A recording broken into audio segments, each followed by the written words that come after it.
조그마한 소책자 한 권씩 그 보시를 했는데, 저를 태워다 주고 싣고 가는 그 기사보살님이 우리 법화경 공부하는데 딱 좋은 참고 자료가 돼서, 그래서 책을 그렇게 한 권씩 보시를 했습니다.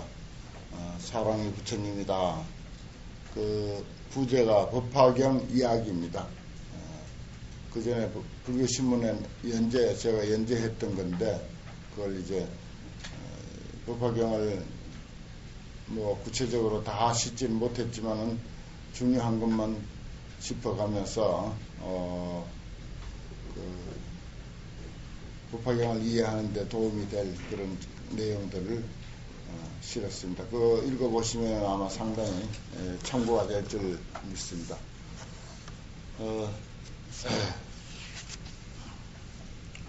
불교에는 그 보시 정신이 있어서 좋은 그 책이 있으면은 책을 보시하는 것을 우리가 법공양이라고 그렇게 합니다. 우리가 할 수 있는 법공양은 그렇죠. 책을 보시하는 것, 그 다음에 이제 법을 설하는데 안내해서 같이 가서 듣게 하는 것, 그 다음에 또 가능하면은 공부를 좀 해서 여러 사람들에게 좋은 가르침을 들려드리는 것, 설명해드리는 것, 불교에서 깨달으신 그 이치가 얼마나 위대합니까? 정말 깨닫지 못하면 모를 그런 내용들이 경전에는 담겨 있습니다. 그래서 그걸 공부해서 사람들에게 세상과 인생의 이치를 깨우쳐 준다면 그보다 더 좋은 보시는 없습니다. 그래서 부처님은 평생을 뭐 다른 보시를 한 것은 없죠. 부처님은 오직 그저 법보시, 중생들에게 법공양하는 것으로서 당신의 필생의 사업으로 삼았습니다. 그래서 법화경에 야광보살 본사품이라고 하는 품이 있는데, 거기는 법보시 또는 법공양, 법을 전하는 데 대한 아주 헌신적인 노력을 하는 내용이 담겨 있고, 그 다음에 묘음보살품, 관세음보살 보문품은 법화경에서 들려주고자 하는 그 정신이 잘 자기 인격화 됐을 때 구고군안, 어떤 어려움과 어떤 고난에서도 자신의 몸을 돌보지 않고 가서 그 어려움을 건져준다고 하는 그런 법화행자의 실천 본보기가 바로 야광보살, 묘음보살, 관세음보살입니다. 관세음보살에게 매달리고 조르고 또 부르고 애원하고 해서 뭘 타내자는 것이 아닙니다. 그거 잘 몰라서 그래요. 그래서 보문품을 우리가 새로 해석해야 되는데, 애원해서 타내자는 것으로 얼핏 읽으면 그렇게 되어 있지만은 결코 그런 것이 아니고, 관세음보살처럼 주변에 어려운 사람, 힘든 사람, 고생하는 사람들에게 내가 직접 몸소 가서 건져주고 도와주자고 하는 그런 정말 불교로 무장된 사람은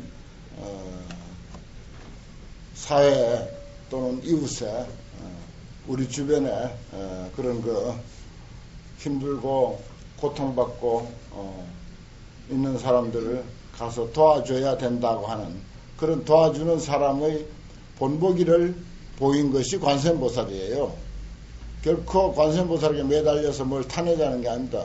불교 이론은 그렇잖아요. 불교 이론은 모든 것이 인과관계지 않습니까? 콩 심은 데 콩나고 파 심은 데 팥나듯이 우리가 어떤 과보를 얻으려면, 결과를 얻으려면 지어야 되지 않습니까? 짓지도 아니하고 성인에게 빌기만 하면은 되도록 돼 있는 게 아니에요. 지은 것을 우리가 얻어내는 것, 지은 대로 우리가 결과를 얻는 것, 이게 불교 이론이지 않습니까? 그건 아주 순리고요. 그게 인과의 법칙이고. 그런데 지어놓지도 않고 관세음보살에게 그렇게 달라고 조르는 것, 맡겨놓은 적도 없으면서 달라고 조르는 것은 그건 이치에 안 맞습니다, 사실은. 그건 아주 저급한 그런 불교 상식이죠.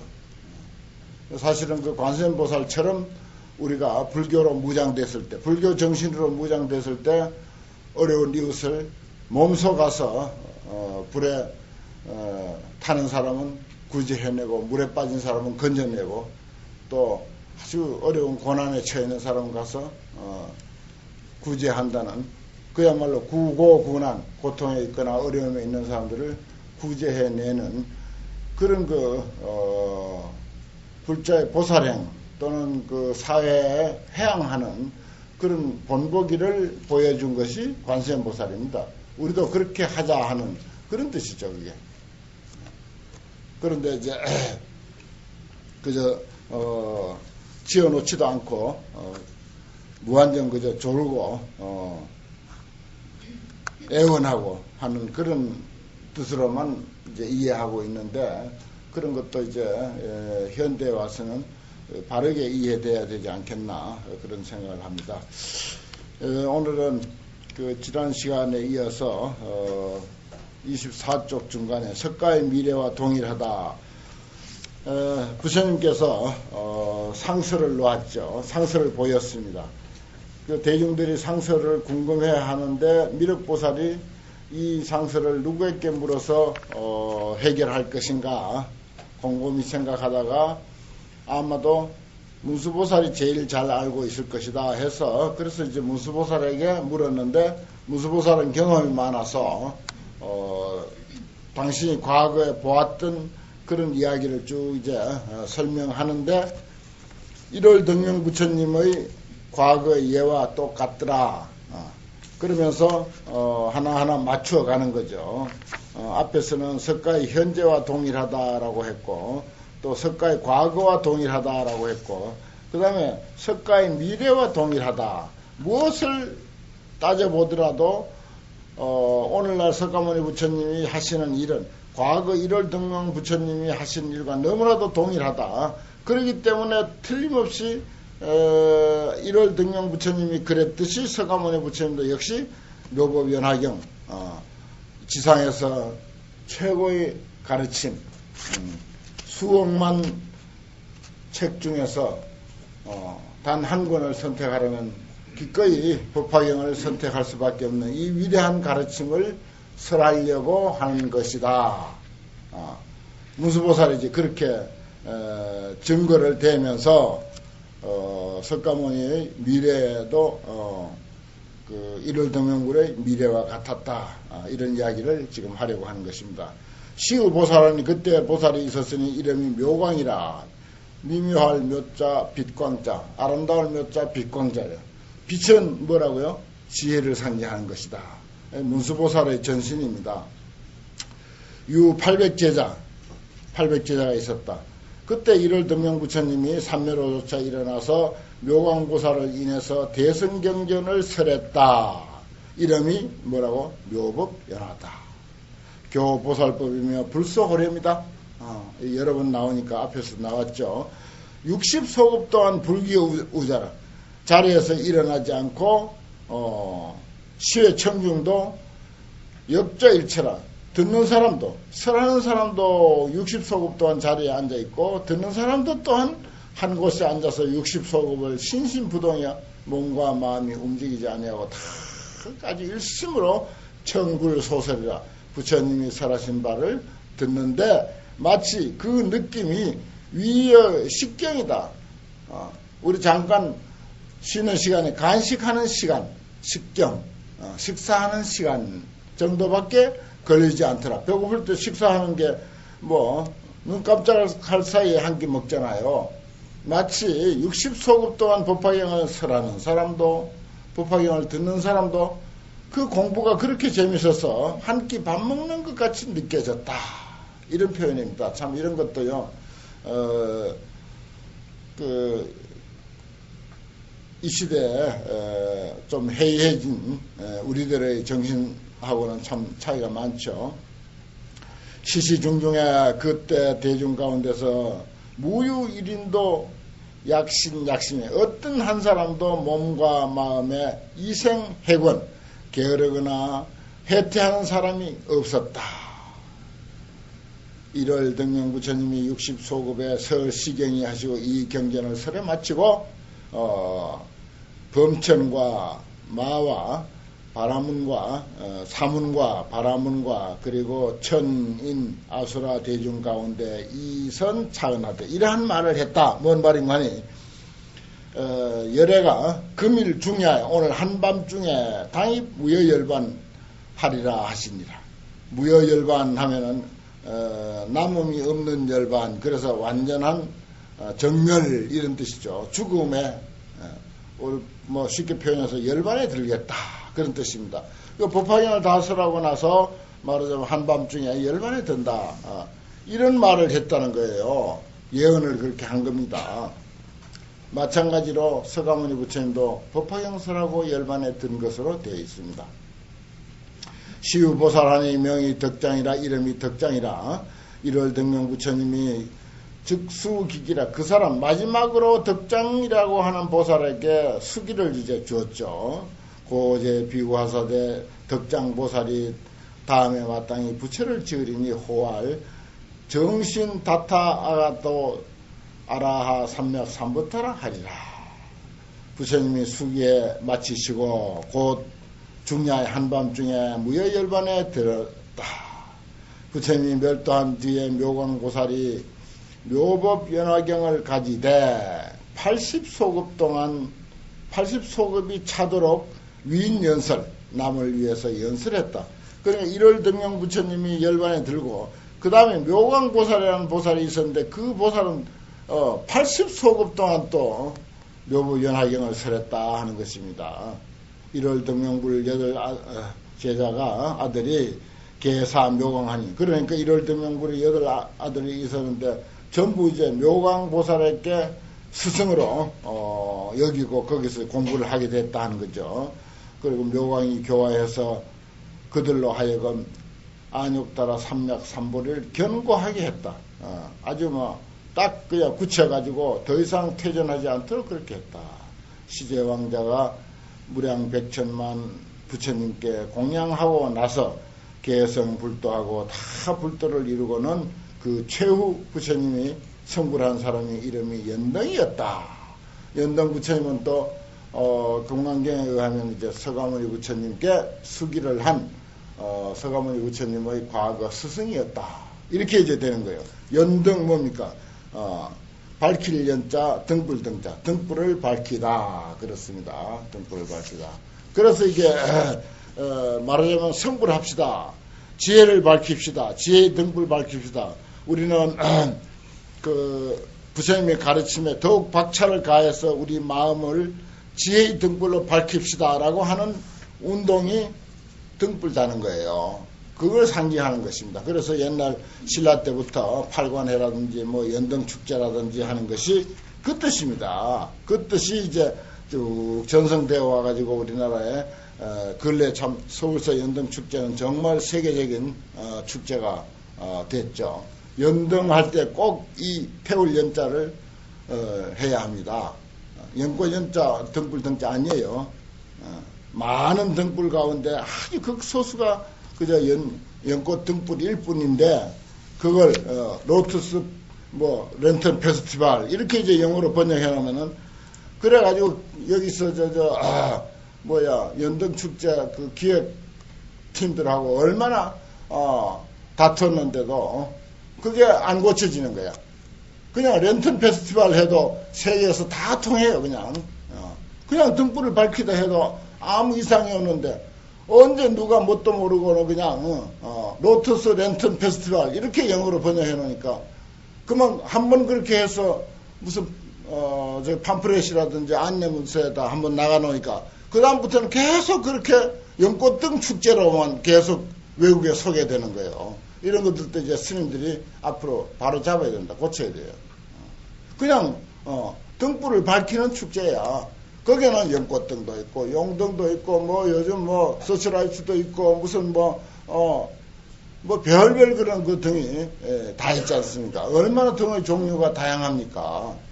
그런데 그 연꽃등 축제라 하면은 그 말도 아니죠. 그런 것들도 꼭 우리가 이런 생각을 하는 사람들이 많으면은 언젠가 바로 잡아질 겁니다. 이거 별게 아니지만은 별게 아니라면 아니지만 외국 사람들에게 소개할 때 그게 잘못 소개된 거거든요. 연등회라고 우리나라에는 고려 때 얼마나 성대하게 했다고요. 그때 이렇게 썼지 무슨 연꽃등이라고 썼나요? 바로 우리 마음에 지 등불을 밝히자 하는 그런 운동입니다. 그게 일종의. 보다 더 용맹정진해서 보다 더 정진에 박차를 가해서 우리 마음에 지 등불을 밝히는 운동. 그것이 등불 다는 거예요. 그래 부처님 오신 날 등을 다는 것은 바로 그것을 좀 더 크게 한번 되살리고 우리가 일상에서 잊어버렸으니까 다시 재기억을 해서 본래의 우리 불교 정신을 되살립시다 하는 그런 뜻에서 이제 우리가 등불을 달죠. 그 다음 구명보살과 묘광보살 그랬어요. 800제자 가운데 한 사람이 있었는데 이름이 구명이라. 이름이 아주 좀 찝찝하죠. 구할9자 명예란 명자입니다. 또 이 사람은 탐착 이양이라. 이양 이로운 것 좋은 것을 전부 탐착하고 또 수부 독송 중경이나 여러 가지 경전을 비록 독송하긴 해. 그렇지만 뜻을 통달을 못해. 입을 통달하지를 못하고 다소 망실이야. 우리들처럼 그저 들은 거 다 까먹어버리고 외운 거 어쩌다 외워놓으면 다 까먹어버리고 이 사람이 그랬다 이 말입니다. 왜냐? 관심이 이익과 명예와 세속적인 가치에 관심이 가 있으니까 어쩌다가 경을 외워도 이건 뭐 남아있지 않는 거예요. 오로지 경에 어제 나왔던 낱말 순일무잡. 경전 공부하는데 정신이 순일무잡해 놓으면은 이거 몇 번 안 봐도 다 외워요. 안 잊어버린다고. 그런데 이 구명이란 이 친구처럼 늘 이양만 탐착하고 뭐 명예가 없나 어디 뭐 벼슬이나 안 주나 어디 주지나 얻을까 어디 뭐 돈 많은 신도나 뭐 오질 않나 이러고 있어 놓으면은 어쩌다가 공부해봐야 다 까먹어버린다고. 그래서 그 호할 구명이라 호를 구명이라고 했다. 명예를 구하는 사람. 시인은 여기 경전에 좋은 사람만 나온 거 아니에요. 이 사람은 또한 제선근 인연고로 여러 가지 선근 인연을 심은 까닭으로 득치. 선근 인연은 그래도 많이 심었어. 절집안에 사니까 아무래도 좋은 일 많이 할 거 아니야. 설사 그런 세속적인 관심을 다 떨쳐버리진 못했다 하더라도 득치 무량 백천만억 제불하야 공양 공경하고 존중 찬탄 일련이라. 미러가 마땅히 알아라. 그때 묘광보살이 기이인화 어찌 다른 사람이겠는가. 아신이 시기하면 내 몸이 곧 그다. 이게 지금 문수보살이 말이거든요. 내가 그때 묘광보살이었다. 구명보살은 여신이 신이라. 그때 구명보살 농띠지기던 그 사람은 바로 너야. 이런 장면입니다. 이거 여신이 시 아니다. 금견차산이 지금의 이 상서를 보니 여본무이라 근본으로 더불어 옛날 본래 우리가 만났던 그 일과 하나도 다를 바 없다. 식으로 유충컨대 한번 깊이 생각해 본 건데 금일열애가 당설 대성경 하시리니 금일열애가 마땅히 대성경전을 설할 것이더니 명묘법이하라. 그것은 교보살법 아주 수준 높은 보살들을 가르치는 법이야. 이것은 법화경은 저 성문영각들을 해당 안 된다고요. 불소호렴이다. 부처님이 아주 마음속에 간직해 뒀던 그런 가르침이다. 불소호렴이다. 그렇습니다. 그 다음에 이제 개성으로 거듭설하다 했는데 법화경은 중송, 이걸 중송이라고. 중송은 이거 이제 어제도 말씀드렸듯이 조금 부연하거나 조금 이제 새로운 말이 있거나 그런 정도지 뭐 앞에 산문으로 이야기한 것보다 크게 다르지는 않습니다. 그래서 이것은 이제 생략을 하고 넘어가겠습니다. 개성으로 거듭서라고 보면 최초 일불, 최후 일불, 석가의 과거와 동일하고 현재와 동일하고 하는 그런 내용입니다. 그래서 정리하면 이제 서품이 이제 끝났어요. 서품은 그야말로 서문이고 서론입니다. 해서 이거는 부처님께서 광명을 놓아서 상서를 보였고 그 상서는 왜 보였을까? 이것을 이제 미륵보살과 문수보살이 규명해 내는데 문수보살의 과거 인연을 이렇게 이야기를 했습니다. 이것이 이제 서막이에요. 그 다음에 이제 방편품을 보겠습니다. 이 법화경 전 14품, 후 14품은 말하자면 정문과 본문 이런 표현을 했죠. 그 중에서도 전 14품에는 방편품을 하나의 눈으로 칩니다. 그 다음에 후 14품은 열애 수량품을 눈으로 봐요. 두 개의 눈이 있다. 그러면은 전 14품의 방편품과 후 14품의 열애 수량품을 좌우 양쪽 눈으로 생각한다. 그렇게 이제 봅니다. 자, 그럼 방편품은 보면은 부처님의 지혜를 찬탄하다. 그렇게 됐어요.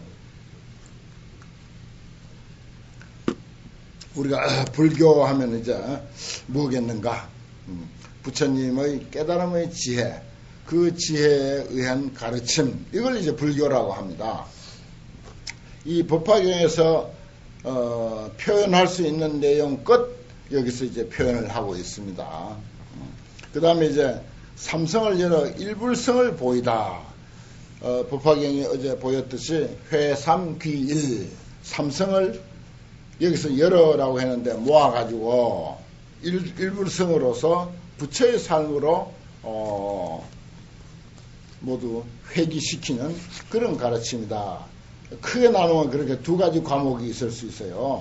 그런데 이 방편품은 상당히 중요한 내용들이 많이 있습니다. 부처님의 지혜를 찬탄하다, 제불의 지혜를 찬탄하다, 석가의 지혜를 찬탄하다. 이렇게 이제 왜 이런 과목이 등장했는가?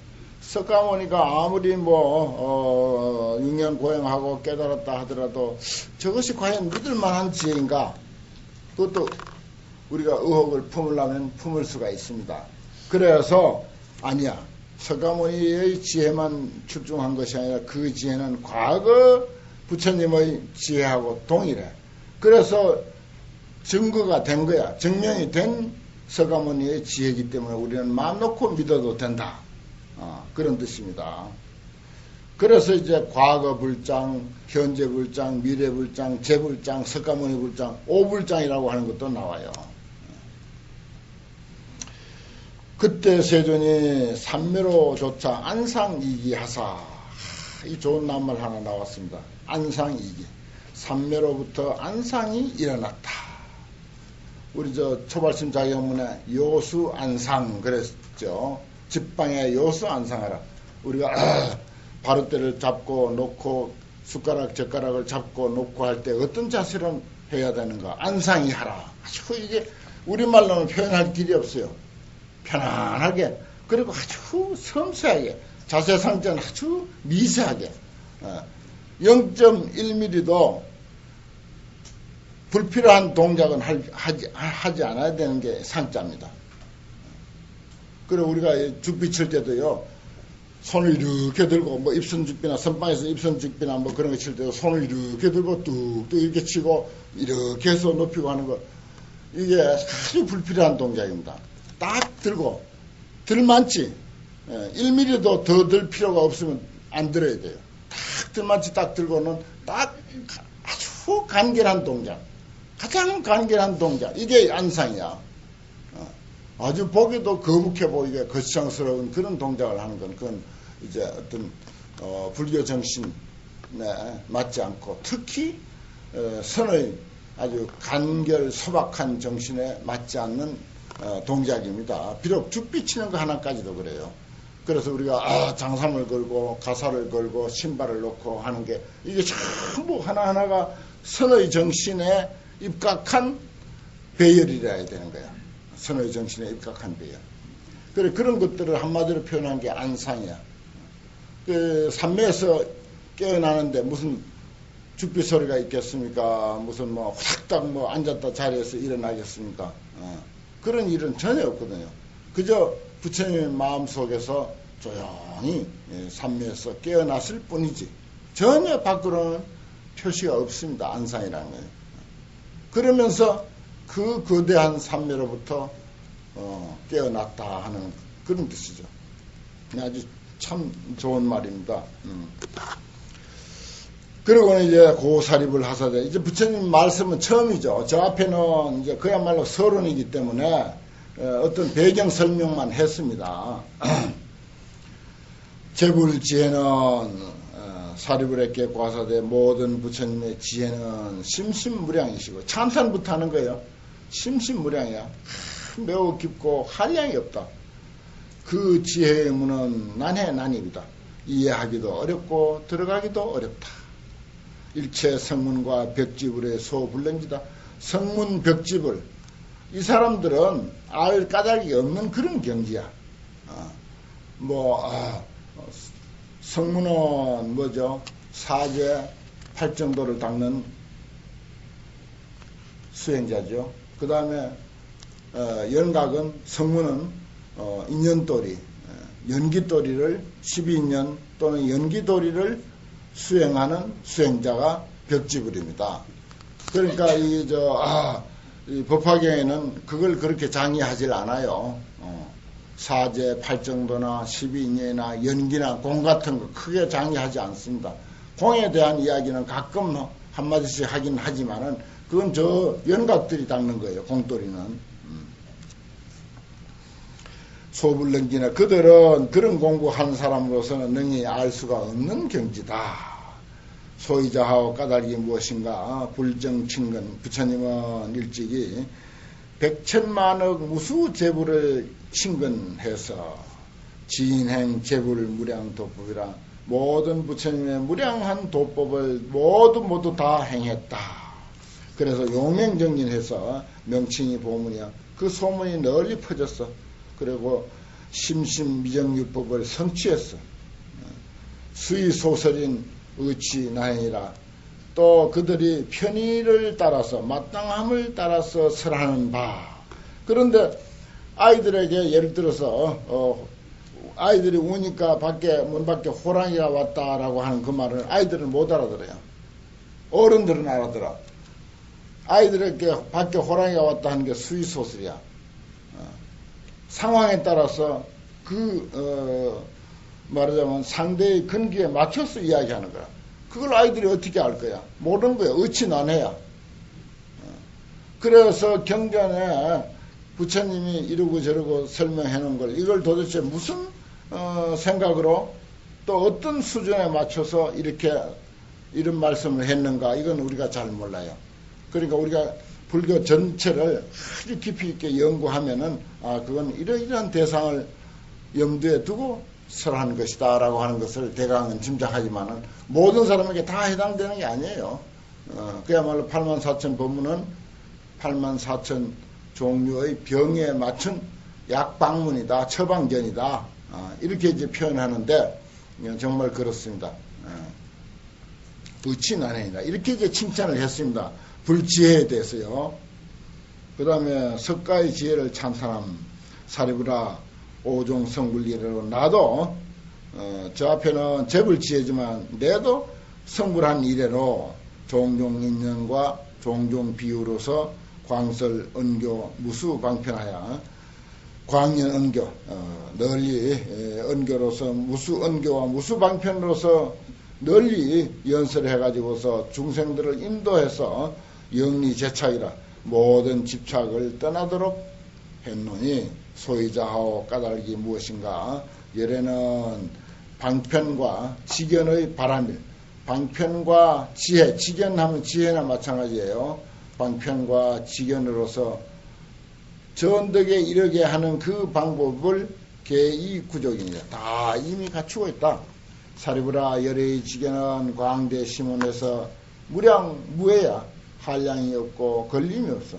역무소회, 심력, 사무소회, 그 다음에 선정, 해탈, 삼매, 이게 이제 부처님이 갖추고 있는 그 능력인데 거기에 시및무제 끝없이 깊이 들어갔다. 무량, 사무량도 좋고요. 사무회, 심력, 사무소회, 선정, 뭐 해탈도 8해탈이 있습니다. 이런 뭐 법수는 뭐 여기서 구태여 낱낱이 해석할 겨를이 없습니다. 그럼 이제 사전으로 참고하시기 바라고요. 삼매도 뭐 삼삼매네 뭐 이런 게 있고 그런 모든 부처님이 갖춘 그런 경지에 심히 무제라 끝없이 깊이 들어갔다. 그래서 일체 미정유법을 성취했다.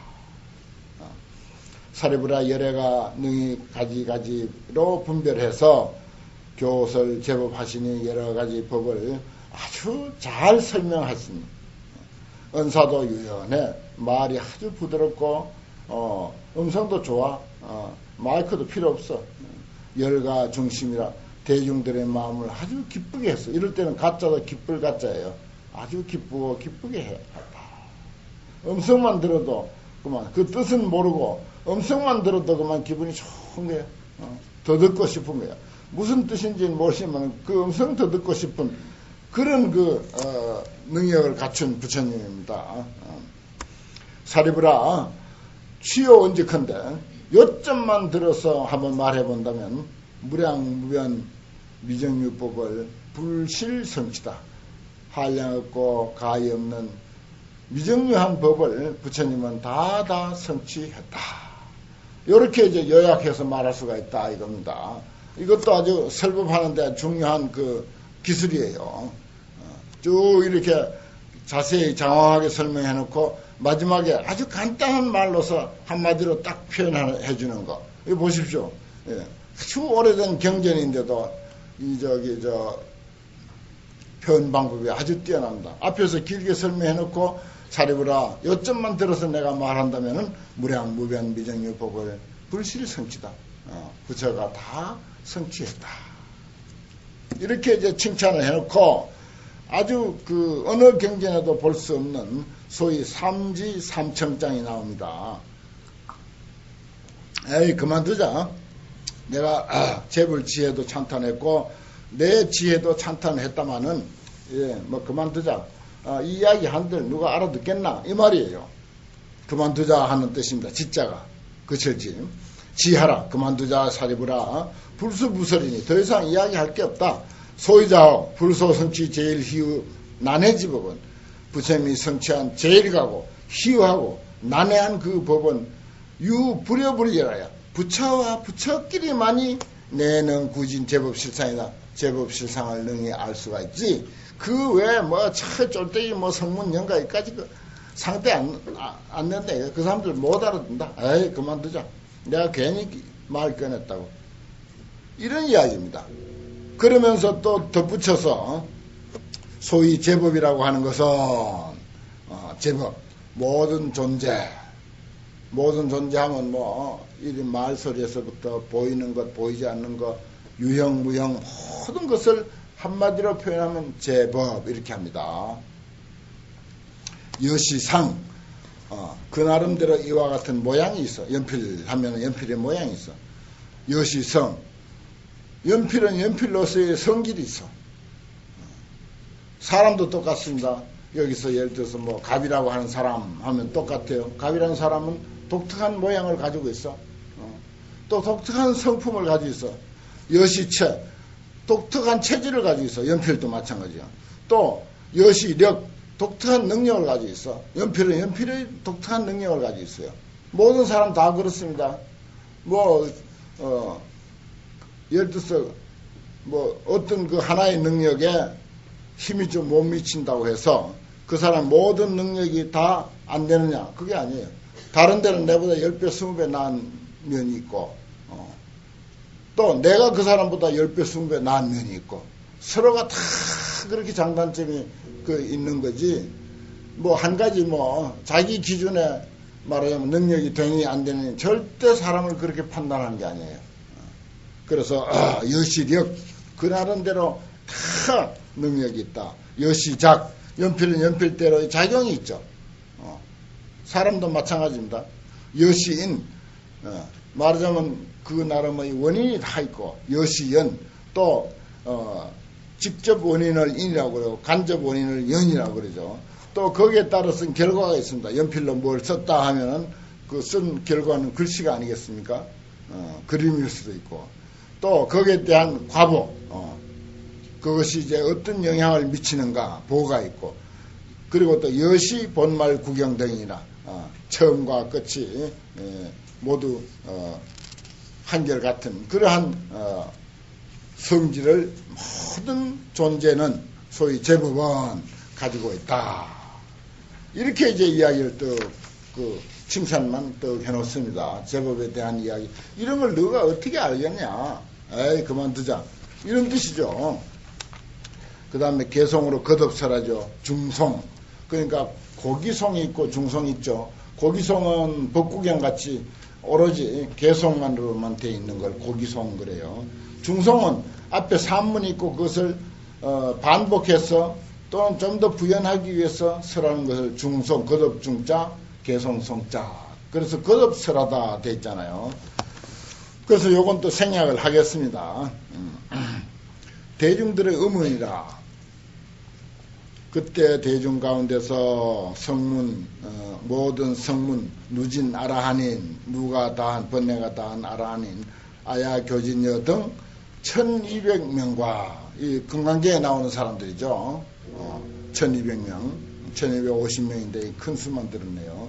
그 다음에 그 발, 성문 벽지불 시민, 성문의 마음 또는 벽지불의 마음을 겨우 이제 마음을 낸 비구, 비구니, 우바세, 우바이가 각자 시험하되 각각 이러한 생각을 했어. 1250명하고 그리고 막 이제 발심한 그런 그 비구, 비구니, 우바세, 우바이가 각각 이런 생각을 하기를 금자 세존이 하고 은근 찬탄 방편하시고 지금 세존께서 어쩌려고 은근하게 방편을 찬탄하시고 이작시은 하사대 이런 말씀을 하시되 불소득법 부처님이 얻은 바 법은 심심난해 매우 깊어서 난해하다. 유소원서를 일치 난지라. 그리고 부처님이 설사 설명한다 하더라도 그 뜻을 난지 알기가 어렵다라고 하는가. 일체 성문 벽지불의 소불능 것 성문이나 벽집을 너거나 상대할 바가 못 된다라고 이렇게 이제 이야기하나. 그동안은 우리에게 잘도 가르치더니 오늘 와서 어찌 저런 말씀을 하시는가. 불설 일해탈이 하시면 부처님께서 하나의 해탈에 대한 이치를 설명하실 것 같으면 아등 역덕차법하여 우리도 다 충분히 이해한다 이거야. 해탈 그까지 못 알아들 테겠는가. 그래서 도 열반의 경지에 이르렀다 이 말이야. 열반의 경지에 이르는데 이건 부지 시의 소치로다. 그런데 도대체 부처님이 어쩌려고 이제 저런 말씀을 하시느냐. 우리도 충분히 그동안 공부 많이 했고 뭐 열반 정도야 우리도 다 터득했고 해탈 이야기하면 그거 다 알아듣는데 어떻게 해서 그만두자라고 하시는가. 알 길이 없다. 이제 이런 생각을 한 거예요. 그리고는 이제 부처님이 저렇게 입을 뗐는데 우리 보고 좀 더 청하라는 뜻이겠지. 한번 빼는 거겠지. 가볼리라고 하는 거겠지. 뭐 이런 정도로 우리가 이제 생각할 수가 있습니다. 그래서 제1청법이다.